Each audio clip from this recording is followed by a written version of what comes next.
Il existe un outil institutionnel qui s'appelle le projet d'action éducative dans les établissements scolaires.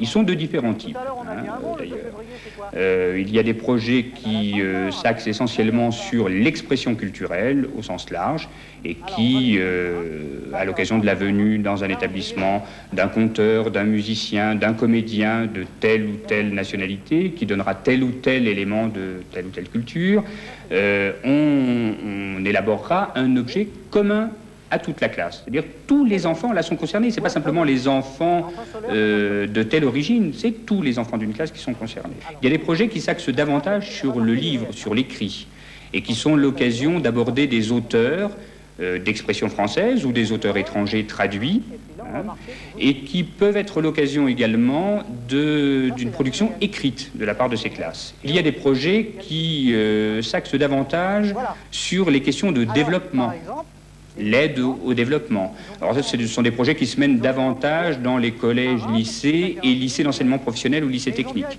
avec des aspects très concrets de liaison avec des établissements scolaires des pays d'Afrique, par exemple. Il y a des projets qui se mènent davantage autour des questions des droits de l'homme ou de l'antiracisme, et qui sont l'occasion d'expositions, de débats dans les établissements.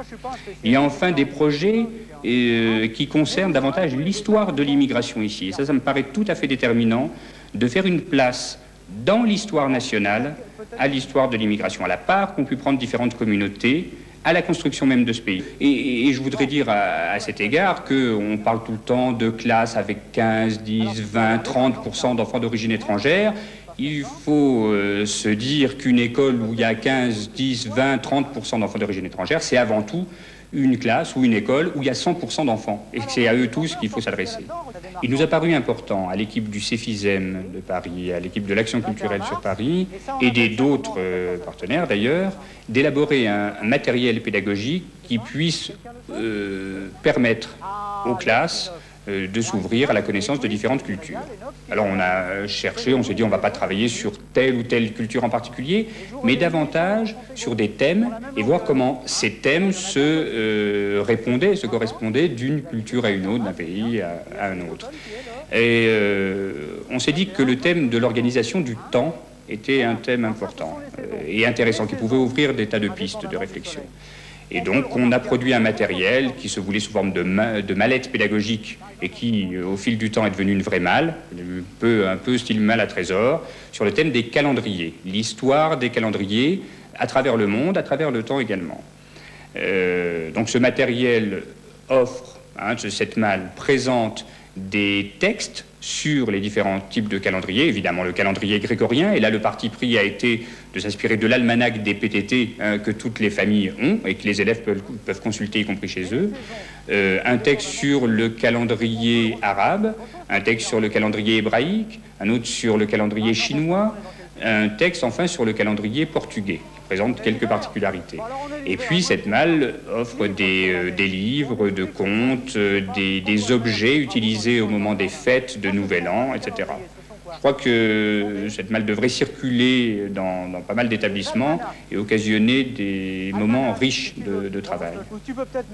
Alors au lycée Balzac, où on a une grande habitude de travail sur la rencontre, le dialogue des cultures depuis plusieurs années, l'action s'est orientée depuis l'an dernier sur la connaissance des littératures d'expression française.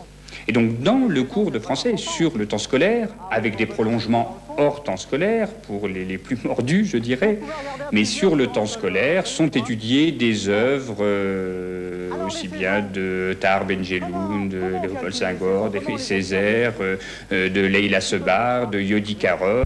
C'est un acte par lequel le citoyen exprime son opinion. C'est ça, il exprime son opinion, ça fait bien rire tout le monde.